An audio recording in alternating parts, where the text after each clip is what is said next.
एक एसपी साहब दूध वाले के बेस में अपनी बाइक पर ड्रम लगाकर दूध के एक नाके पर पहुंचते हैं जहां पर पुलिस की चेकिंग हो रही थी। वहां जाने के बाद एक दरोगा साहब उनको रोक लेते हैं और उन्हें धमकाते हुए कहने लगते हैं कि तुम्हारी बाइक में ये कमी है, तुम इस तरह से चल रहे हो और तुम्हारा चालान होगा। अगर तुम्हें चालान से बचना है तो तुम्हें मुझे पैसे देने पड़ेंगे। इसके बाद जो एसपी साहब दूध वाले के बेस में थे वो उनसे रिक्वेस्ट करने लगते हैं, कहते हैं कि साहब मैं बहुत गरीब आदमी हूं, रोज कमाता हूं, रोज खाता हूं और मेरे पास इतने पैसे नहीं है। तो जो दरोगा थे वो उनकी बाइक से चाबी निकालकर वहां से जाने लगते हैं। दोस्तों, एसपी साहब वहां पर दूध वाले का भेष बनाकर क्यों पहुंचे थे और क्या हुआ था इससे आगे इस कहानी में, पूरी कहानी के बारे में जानने के लिए वीडियो को अंत तक जरूर देखें।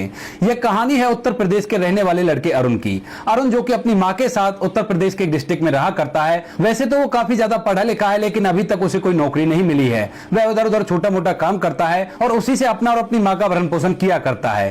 तभी एक दिन अचानक से उसकी मां की तबीयत खराब हो जाती है, तो उसके बाद वह उसे डॉक्टर साहब के पास ले जाता है। अब डॉक्टर साहब के पास जैसे जाकर चेकअप कराता है तो डॉक्टर साहब उसके लिए कुछ दवाइयां लिखता है और कहता है कि ये दवाइयां आपको लानी पड़ेंगी क्योंकि आपकी मां की जो बीमारी है वो इन्हीं दवाइयों से ठीक हो पाएगी और ये दवाइयां आपको दूसरे शहर में मिलेंगी। यानी कि जो दवाइयां डॉक्टर साहब ने लिखी थी वो इस शहर के अंदर नहीं मिलने वाली थी जहां पर अरुण रहा करता था। इसके बाद जो अरुण होता है वो अपनी बाइक को लेता है, अपना हेलमेट लगाता है और दूसरे शहर अपनी मां के लिए दवाइयां लेने के लिए चला जाता है। उसने डॉक्टर साहब से पूछा था कि डॉक्टर साहब कितने रुपए की आ जाएंगी, तो डॉक्टर साहब ने बताया था कि लगभग 1000 रुपए की दवाइयां आ जाएंगी और आप इन्हें वहां से ले आओ। अरुण उस शहर में पहुंच जाता है और वहां मेडिकल स्टोर तक जाने के लिए उसे एक पुलिस चेक पोस्ट को पार करना था। अब जैसे ही वो पुलिस नाके पर पहुंचता है तो वहां जाने के बाद जो वहां पर दरोगा थे जो वाहनों की चेकिंग कर रहे थे वो एकदम से अरुण को रोक लेते हैं। अरुण भी पुलिस वालों के सामने रुक जाता है और उनसे पूछता है कि जी कहिए साहब क्या परेशानी है।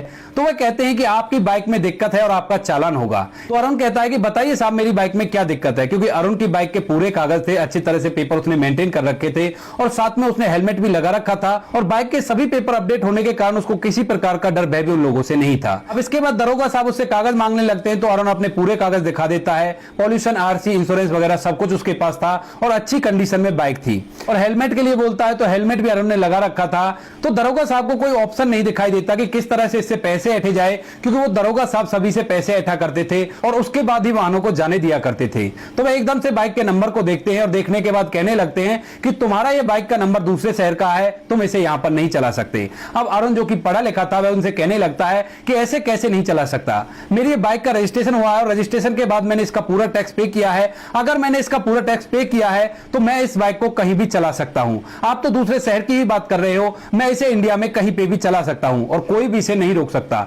अब इस बात को सुनने के बाद जब दरोगा साहब देखते हैं कि ये लड़का बहस कर रहा है तो दरोगा साहब उससे तेज आवाज में बात करने लगते हैं और कहते हैं कि अगर यहां पर तुम्हें यह बाइक ले जानी है तो तुम्हें फाइन भरना होगा, वरना मैं तुम्हारी बाइक को यहां से आगे नहीं जाने दूंगा। अब इसके बाद अरुण कहता है कि किस चीज का फाइन, जब मेरे पूरे कागज है, मेरी नंबर प्लेट भी अच्छी है और कोई भी दिक्कत मेरी बाइक में नहीं है, मैंने हेलमेट भी लगा रखा है, तो मैं फाइन नहीं भरूंगा। इसके बाद दरोगा साहब कहते हैं कि या तो चालान कटवा लो, अगर तुम्हें ऐसे ही निकलना है तो तुम 1000 रुपए मुझे दे दो और उसके बाद मैं तुम्हें जाने दूंगा। अब अरुण के पास टोटल वही 1000 रुपए थे जिन रुपयों की वो दवाई लेने के लिए वहां पर आया था, लेकिन अगर उन पैसों को उन्हें दे देगा तो उसकी मां की दवाई नहीं आ पाएंगी। अब इसके बाद अरुण लोगों से मना करता है, कहता है कि ना तो मैं फाइन दूंगा और ना ही आप लोग मेरा चालान कर सकते। उसके बाद दरोगा साहब बड़े ही रुबाब में उससे कहते हैं कि अच्छा ऐसी बात है तो देख मैं तेरा अभी चालान करता हूं। तो दरोगा साहब उसकी बाइक की फोटो खींचते हैं और फोटो खींचने के बाद नंबर प्लेट का एक चालान बना देते हैं 5000 रुपए का। अब उस चालान को निकालकर उनको दे दिया गया था। अरुण उस चालान को देखता है तो उसे बड़ा ही दुख होता है, काफी ज्यादा परेशान होता है, लेकिन तभी वो सोचता है कि कोई बात नहीं, इस चीज के बारे में बाद में देखा जाएगा,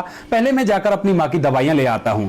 उसके बाद वो वहां से जाता है और अपनी मां की दवाइयों को लेकर वापस से उस डॉक्टर साहब के पास चला जाता है और वहां जाकर अपनी मां को बताने लगता है कि मां मैं तुम्हारी दवाइयां लेने के लिए गया था लेकिन एक दरोगा ने बेमतलब की ही मेरा चालान काट दिया, वो भी 5000 रुपए का। अब इस बात का मां को भी बड़ा ही दुख होता है, लेकिन जो हो गया था उसे कौन बदल सकता था। अब इसके बाद अरुण सोचता है कि ऐसे काम नहीं चलेगा, जब मेरी बाइक के पूरे डॉक्यूमेंट है और मैंने हेलमेट भी लगा रखा था और जिस चीज का इन्होंने चालान किया है उसमें कोई दिक्कत ही नहीं है, क्योंकि उसने सरकारी नंबर प्लेट लगा रखी थी और उसी के एवज में उसका 5000 रुपए का चालान किया गया था। तो अब अरुण एक फैसला करता है कि मैं इस तरह से इस चालान को नहीं भरूंगा। ये बात सब लोगों के सामने जानी चाहिए कि हमारे यहां पर ऐसा भी होता है कि सब कुछ कंप्लीट होने के बाद भी चालान काट दिया जाता है। तो अरुण क्या करता है, अपनी बाइक को खड़ी करता है और अगली नंबर प्लेट और पिछली नंबर प्लेट दोनों का फोटो खींचता है और साथ में उस चालान की कॉपी भी लगाता है और इन सभी चीजों को सोशल मीडिया पर पोस्ट कर देता है। साथ में अपना एक वीडियो भी बनाता है जिसमें उसने पूरी घटना के बारे में विस्तार में बताया था कि मेरे साथ ऐसे ऐसे हो गया और उसके बाद भी उन्होंने मेरा चालान काट दिया है।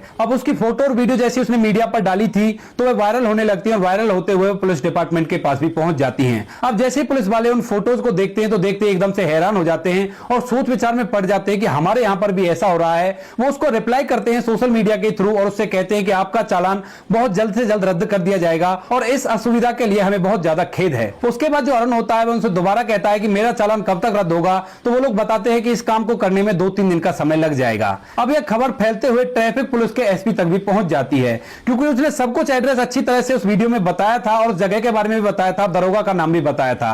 तो एसपी साहब जैसे उस खबर को देखते हैं तो उन्हें इस बात का बड़ा ही बुरा लगता है, क्योंकि एसपी साहब बहुत ही ज्यादा ईमानदार थे, वो ऐसे लोगों के सख्त खिलाफ थे। अब वो इस खबर को सुनने के बाद इस मामले की तह तक जाना चाहते हैं। तो वह सोचते हैं कि अगर मैं ऐसे ही जाऊंगा तो दरोगा अलग अलग तरह की बातें बना देगा और बातें बनाने के बाद इस बात से बच जाएगा, तो मुझे खुद से जाकर इस मामले की तहकीकात करनी होगी। तो जो एसपी साहब होते हैं वो एक दूधिया का भेष बनाते हैं, बाइक लेते हैं एक पुरानी सी और बाइक के ऊपर अपने ड्रमों को सेट करते हैं और एक पुराना सा हेलमेट पहनकर उसी नाके पर पहुंच जाते हैं जिस नाके के बारे में उस खबर में बताया गया था।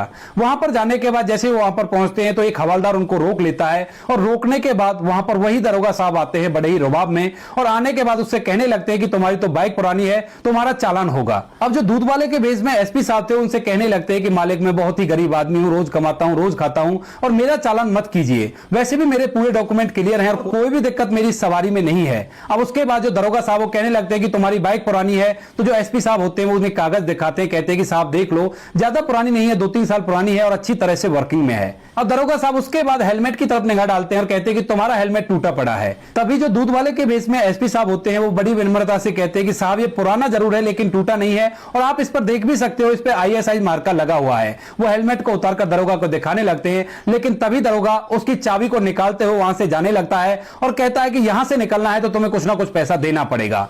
अब इस बात को देखकर एसपी साहब को गुस्सा तो बहुत आता है, लेकिन फिलहाल वो अपने आप पर कंट्रोल करते हैं, क्योंकि वो उसे रंगे हाथों पकड़ना चाहते थे ताकि उस पर अच्छे से कार्रवाई कर सके। वह थोड़ी आगे जाते हैं, इतनी देर में वही हवलदार जिसने उसे रोका था वो आकर कहने लगता है कि अरे क्यों बड़े साहब से पंगा ले रहे हो, आप ऐसा करो इन्हें 500 रुपए दे दो और आपको ये जाने देंगे, मैं इनसे रिक्वेस्ट कर लूंगा। उसके बाद वह हवलदार दरोगा साहब को बुलाता है और कहता है कि साहब कोई बात नहीं, गरीब आदमी है, इसको जाने दीजिए और ये 500 रुपए आपको दे देगा। तो जो दूधिया के भेष में एसपी साहब है वो कहते हैं कि 500 रुपए तो मैं दे दूंगा, लेकिन मुझे यहां से रोज जाना पड़ेगा, रोज मैं 500 रुपए तुम्हें कहां से दूंगा। उसके बाद जो दरोगा साहब है वो कहते हैं कि तुम ऐसा करना कि आज तो तुम मुझे 500 रुपए दे दो और उसके बाद 1 महीने तक लगातार 1 लीटर दूध मुझे दे दिया करना, इसके बाद तुम यहां से कैसे भी जा सकते हो, तुम्हें कोई भी परेशान नहीं करेगा। इसके बाद एसपी साहब कहते हैं कि साहब दूध तो मैं नहीं दे सकता क्योंकि दूध तो मेरा नफा तुला रहता है, अगर मैं आपको दूध दे दूंगा तो मेरे ग्राहकों की पूर्ति नहीं हो पाएगी।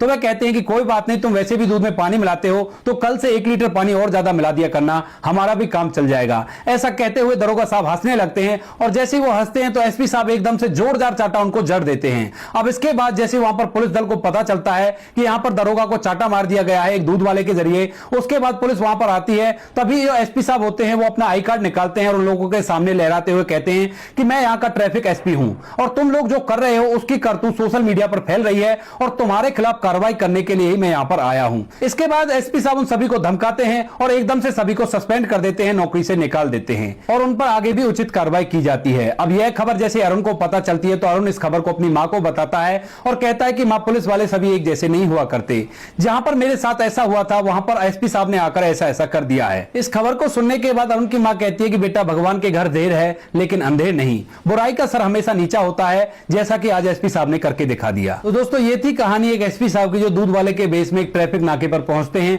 और वहां जाने के बाद वहां के दरोगा को अच्छी तरह से मजा चखाते हैं। आप क्या कहना चाहते हो एसपी साहब के बारे में, आप क्या कहना चाहते हो उस पढ़े लिखे लड़के अरुण के बारे में? आपकी जो भी राय कमेंट सेक्शन में लिख सकते हो, लोगों के साथ शेयर कर सकते हो। दोस्तों अगर वीडियो अच्छा लगा तो वीडियो को लाइक और चैनल को सब्सक्राइब जरूर करें ताकि हमें और भी ऐसे अच्छे वीडियो बनाने के लिए मोटिवेशन मिले और आप लोगों के साथ इसी तरह से बने रहें। बाकी इन कहानियों को सुनाने का उद्देश्य किसी को परेशान करना बिल्कुल भी नहीं है। यह कहानी आपको इसलिए सुनाई जाती है ताकि आप लोग इन कहानियों में से कुछ ना कुछ सीख सको और अपने जीवन में इस चीज को अप्लाई कर सको। जैसे कि इस कहानी में अरुण ने जो किया वो हर हिंदुस्तानी को करना चाहिए, अपने साथ हुए अन्याय का बदला लेना चाहिए। अगर अरुण इस बात को नहीं करता तो उस दरोगा के हौसले और भी ज्यादा बढ़ते रहते और वह लोगों के साथ और भी ज्यादा अन्याय करता रहता। बाकी मिलते हैं किसी नेक्स्ट वीडियो में नए टॉपिक के साथ, तब तक के लिए जय हिंद, जय भारत, जय हिंदुस्तान।